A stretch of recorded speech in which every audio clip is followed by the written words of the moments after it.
Hello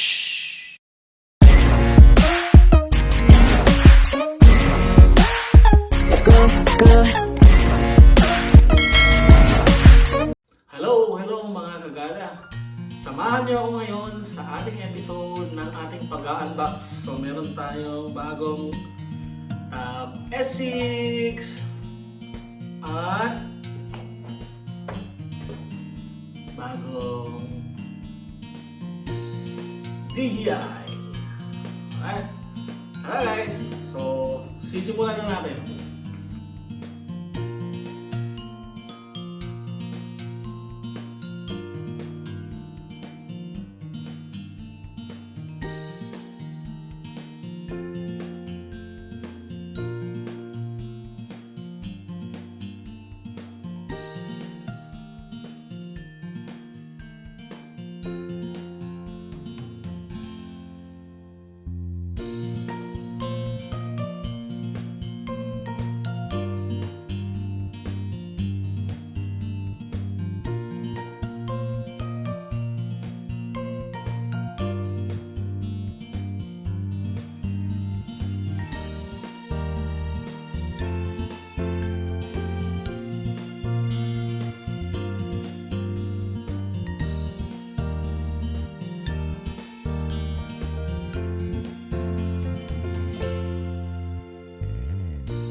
Hello mga kagala! So pagpapatuloy na natin ang ating pag-unboxing sa ating DJI Osmo 4 smartphone stabilizer na kakailanganin natin sa mga upcoming uploads natin and content natin.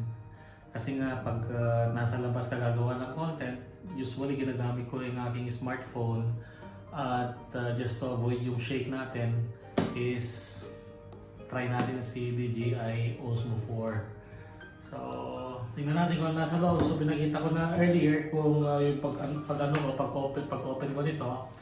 So unang-una kailangan natin i-download yung DJI Mimo application sa ating phone, sa smartphone. Okay, pwede sa Google Play upload o kaya sa kung gumagamit kayo ng Apple or iPhone, so sa Apple Store.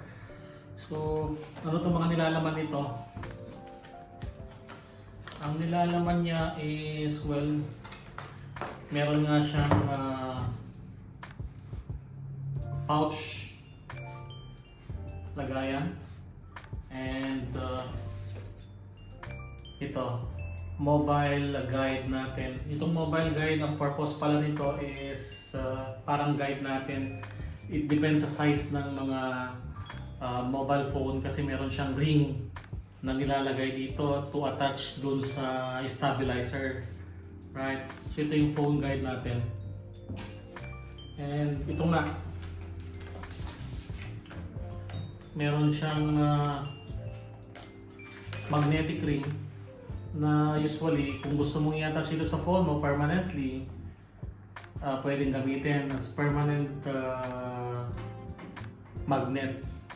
Alright, so para sa akin ayaw kong gamitin to kasi as permanent, no, pag magpapalit ako ng casing ko, so hahanapin ko yan. So ito yung kasama niya, plus as usual, manual na napakapal, pero 1 page, 2 pages lang yung babasahin mo kasi halo-halo yan. May mga multi-languages siyang kasama. Okay. So, ayun. Andito na tayo sa main. So, meron din siyang hand strap just in case. So, kailanganin din yan for emergency purposes. So, dito na siya. Yeah. Yun, no? DJI Osmo 4. Yun. So basically magnetic siya, no? So ito yung pinakita ko kanina, earlier, ito yung pinakita ko, magnetic siya. So papakita ko. Ayun, dumidikit siya, pero hindi ko gagamitin yan. Meron proper alignment yan, ha? May proper alignment yan kung ilalagay natin sa mobile phone. Pero now, ang gagamitin natin, ito. Yan. Sa phone holder, universal yan. So, pwede siyang stretchable siya. So, pwedeng stretch. Right? May kasama rin siyang tripod. Alright, kung gagamitin natin dito. Yan. Para pwede siya mag-stand lang, stand alone kung pwede kayong mag-freehand. Tapos, chargeable cable, type 3. Yan. Meron siyang extra pads. Itong mga extra pads na to, napakalaman ko na meron kasi mga phone na mabababa yung mga nasa likuran, no? Hindi umaabot dito. So pwedeng i-patch up para tumaas lang ng konti. Pero tulad ng sabi ko, gamit ko is iPhone at gagamitin ko na lang itong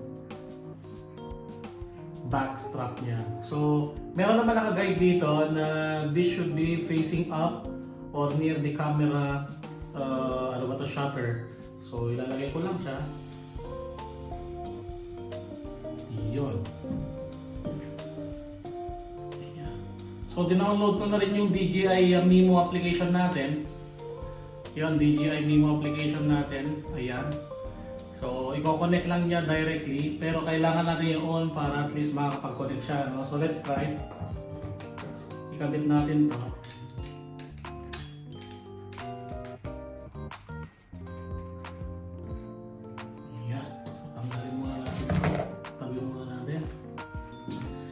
Yan, papakita ko sa inyo guys, ha. Meron siyang buttons. Ito yung power on. Ito yung record niya, off and on record. Meron din siyang zoom. Okay, zoom in, zoom out. Meron din siyang trigger sa likod. So kung gusto niyo pwedeng gamitin yung camera, front camera or back camera, so trigger niyo lang yan. Ito yung charging port niya. And the good thing na nakita ko rito, no, sa DJI Osmo 4 is pwede ka rin mag-charge ng phone mo while you are using this stabilizer. Yan, meron siyang USB port. So, let us open. Yun. Meron siyang port dyan. So, i-connect mo USB, connecting to your phone, so automatic na siya mag-charge. It serves as power bank na rin, so kagandahan yan. So, try natin i-open. Ilagay ko lang yung phone natin sa magnetic siya. Alright? So, ayan na. Then, 2 seconds. Ayun. So, alright. So, ito naman yung ano niya, kung gusto mong maging portrait siya, double click.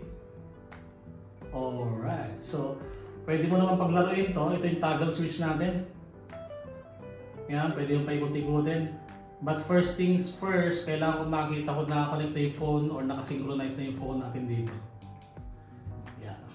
Check. Ayan. Okay. So, yun. Nakakonect na yung phone. Nakakonect na yung phone natin dito sa nakakonect itong phone sa DJI natin. Alright. So marami siyang function. Meron siyang photo, video. So pwede niyong paikutin yan. Yan. Alright. Yan. Yun. Sa harap, pinindot ko yung nasa likuran. Double click mo lang. So kung double click mo lang din, magiging ano siya, magbabalik siya stationary. Now, meron siyang focus. Alright. So focus in, focus out. Meron din siyang hands control. Kung makikita nyo, no, pwede siya mag-follow sa akin. So i-trigger ko lang yan. So susundan niya lang ako kung saan ako pupunta. Ayan. Yan. Kaya ito ang kagandahan yan. And meron din siyang slow motions. Meron din siyang panoramic. Okay. Yan, panoramic. Ang gaganda nitong panoramic guys, no? Kung makikita nyo, no? I-click mo siya. Yan.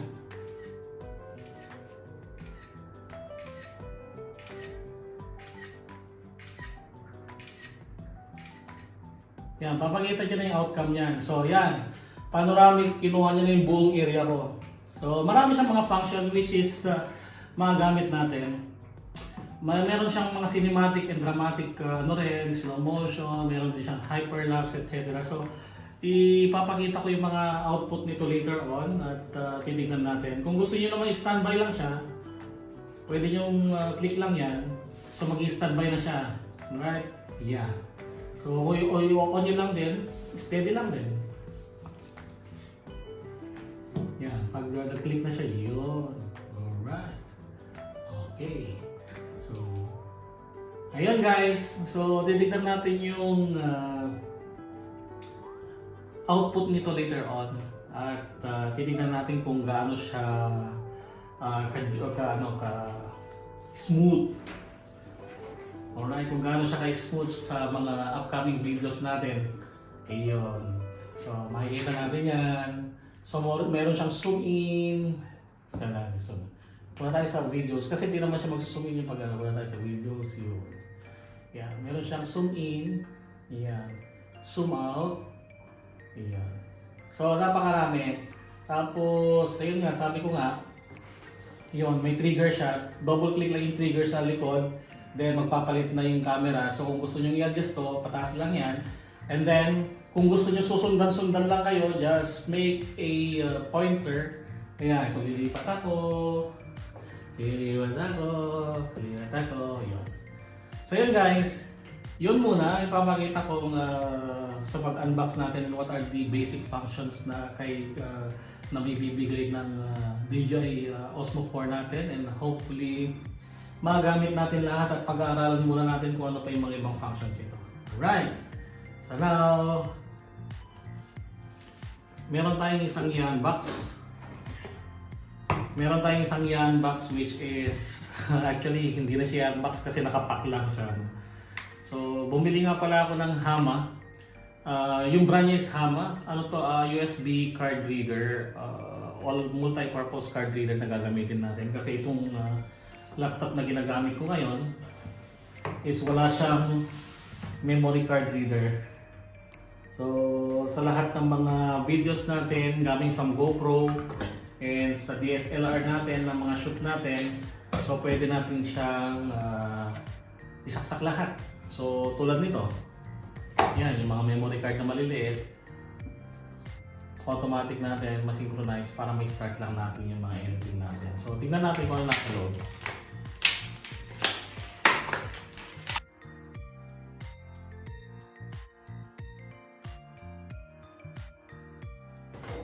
Ayun. So, nandito yung mga card slot natin, nandito yung mga micro SD natin, nandito yung mga normal SD natin na gagamitin kasi ang SD na ginagamit ko sa DSLR ko actually is ito. So, para hindi lang masyadong bulky yung work natin pag mag-edit is of course kailangan lang natin itong mga to. So isasaksak na natin dyan. Saan ba yun? Yun. Yan. Yun. So i-read na lang niya. Saan nga ba yun? Dito pala. Ayan. So card reader natin. Sasaksak natin in the cable. So lahat na. Upload na tayo. So salamat guys sa pagsama nyo sa akin at sana nagustuhan nyo at abangan ninyo ang upload nitong bago nating DJI. So, tunghayan din natin. Ayun. Ayun. So, alright. Alright guys, so I hope you enjoy and sana may natutunan din kayo kahit pa paano kung ano yung mga basic function ng Osmo 4, DJI Osmo 4. And tignan natin yung mga ibang output niya and outcome niya later on sa mga shoot natin at sa mga bagong content na gagawin natin guys. Alright, please don't forget to subscribe, share with G. Maraming salamat Kagala. So sa suulitin at susunod, ingat-ingat lahat Kagala. Bye-bye!